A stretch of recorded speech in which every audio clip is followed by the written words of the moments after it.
So some of you haven't bought the book yet. You should go get the book. Here it is right here. But listen, even if you don't have the book, we're going to show you about 8 right now. We're going to show you 8 examples of just how the corrections change the meaning. These are not insubstantial. And we're going to tell you why they had to change them. You don't know that yet. Stay tuned to find out.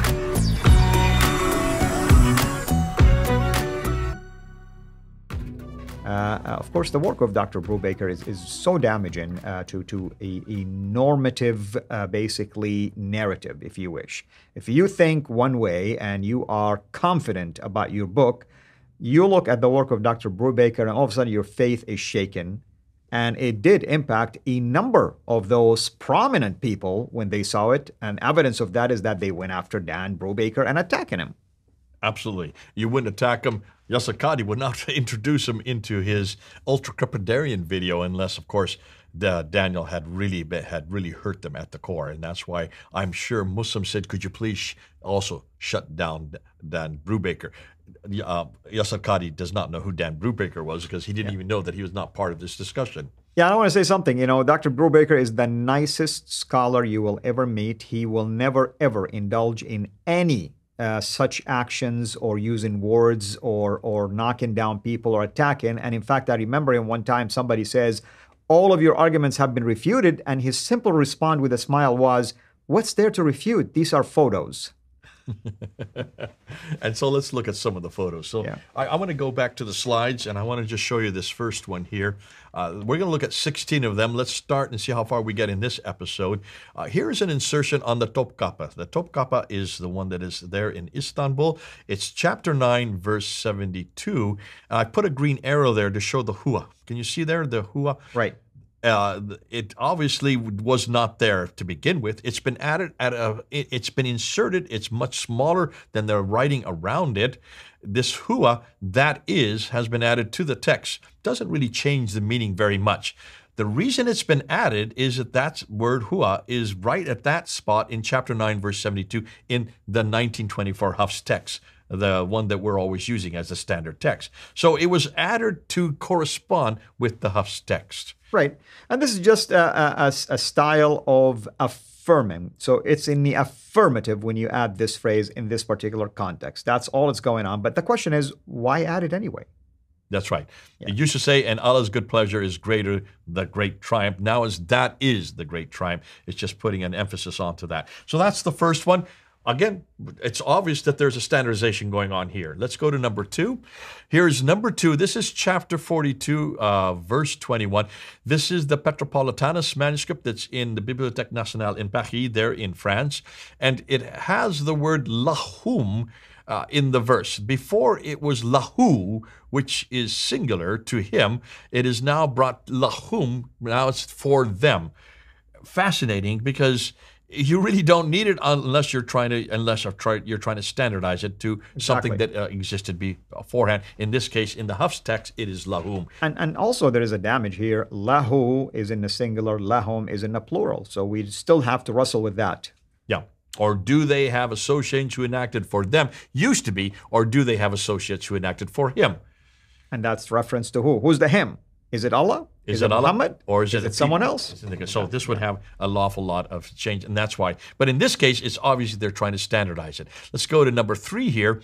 Now, I'm going to show you this one.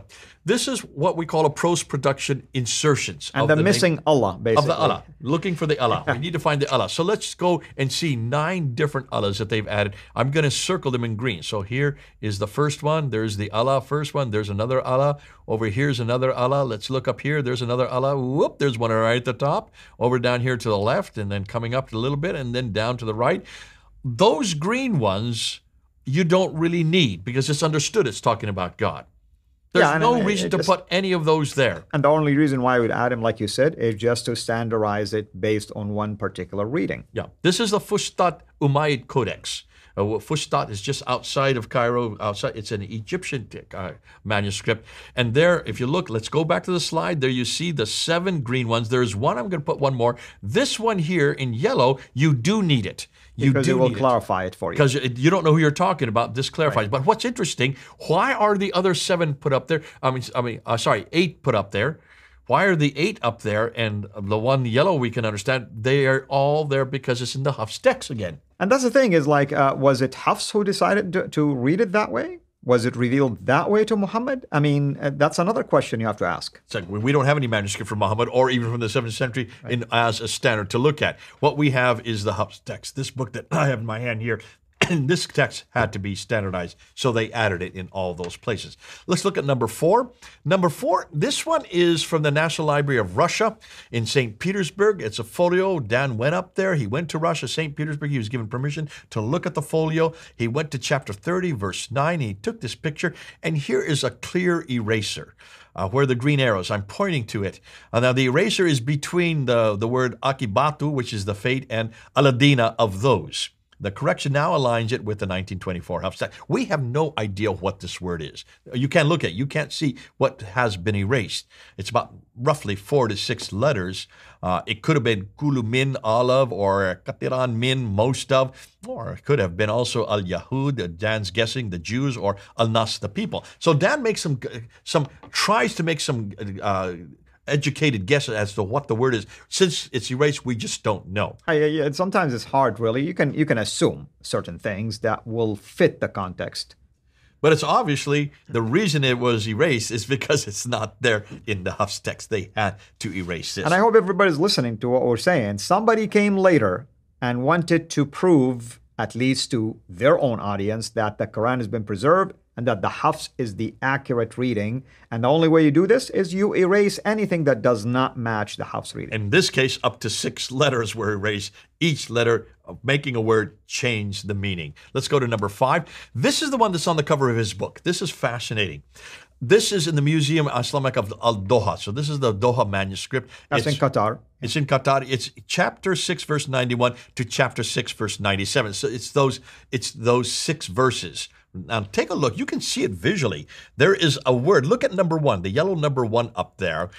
Their word alayhi against him has been written over an eraser in chapter 6, verse 93, following the words bima kuntum takulun, for what you, plural, used to say, yet alayhi is not in the 1924 Hafs text. That's right. And Dan has it on the cover of his book, basically.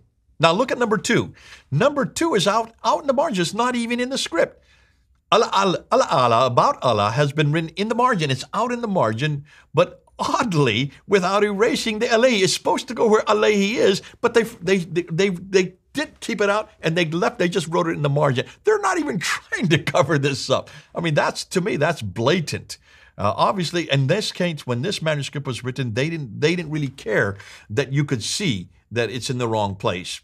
Then you go to number 3, it's in the text itself. The word aladina whom has been inserted where it was at first omitted. And then number 4, down at on the right side, the word ya'lamun, they know, has been written over the eraser. Now, it's interesting, he says, the shadow of the original text can still be seen and appears. He doesn't know what it is, but it looks like it's either BHMWN.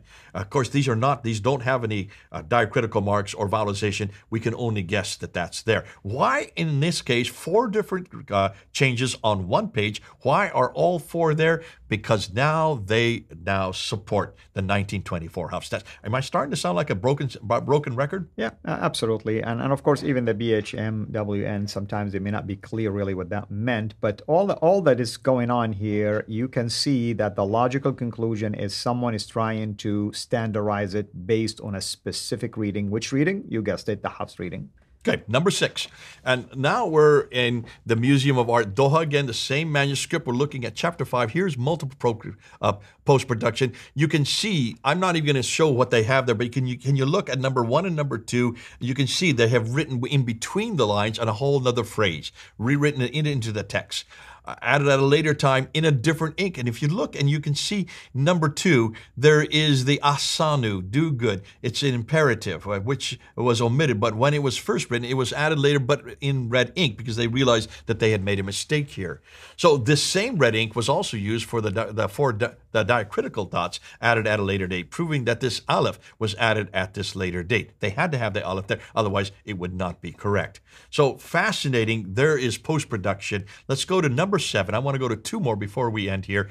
Here is the Petropolitanus. You can see the word Sabi, Saba. seven has been added to the end. As-samawat is Saba. And then an aleph has been added. Seven heavens or seven skies, basically. Absolutely. You know? That's not in this text. It's in the Hafs. They had to add it there. And then finally, this one here. Look at this one, and you can see this is a completely different nib. It's completely different, where bimithli has been added at a later time. It's in there, and notice it even has diacritical marks and vowelization. Yeah, I mean, here it's also kind of like affirming something, emphasizing something, but you can read it without it. But when you add it, it's almost like you're trying to draw the attention to a specific example here. And they had to put it in there because it's in the Hafs text. Are you starting to see a pattern?